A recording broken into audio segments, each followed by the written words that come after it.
Right, I've managed to glue the corners on here, super glue. This one here is an extra bit of acrylic I'd cut across here because I'd lost the piece wasn't there to glue back on.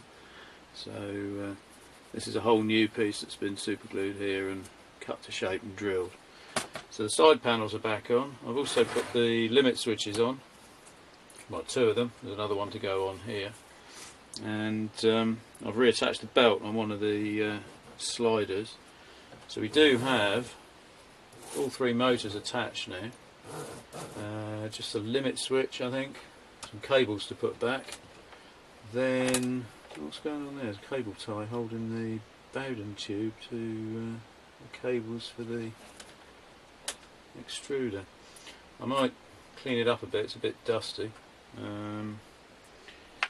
Reattach the power supply connector because that was on one of the panels, and then I might try powering it up. I need to put a new build tap on the build plate.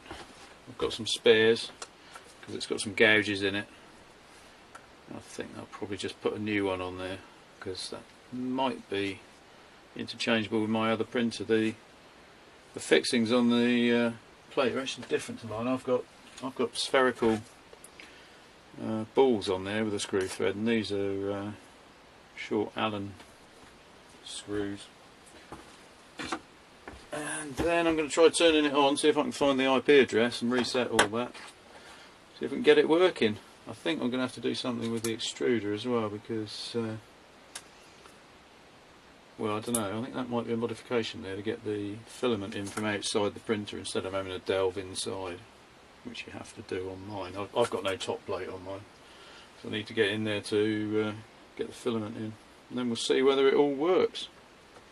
The wires are a bit short on this limit switch here, so I might have to do something there. I don't really want to solder it on because that makes it harder to take apart, but I might have to. Don't want them falling off. So I'm going to carry on putting it together. So I've glued the bottoms of these panels on, and they've snapped off again, so the joint's obviously not strong enough. So I've temporarily done a bit of welding with a soldering iron, but I don't think that'll hold either. I did cut a panel out using the scroll saw, which was fairly successful. I just drew around an existing panel and added in the feet, but it's a bit larger because I drew around a panel. It's a bit larger than it needs to be, so I'd have to do some hand fixing on that, and then I've got to drill the holes, which I could maybe do with the CNC with a bit of setup. But then I found out that I can actually get these panels laser cut by RepRap Limited, and the price is very reasonable. It's just about £16 for 3 panels, so I've decided to have a set done.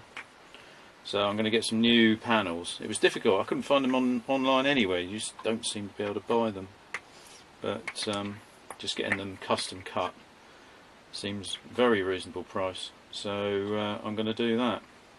You also get a set of rods as well, which is quite ironic because I bought a spare set in case I broke these, so I'll have quite a few spares. So the panels, I think that's sorted. The next thing is the extruder.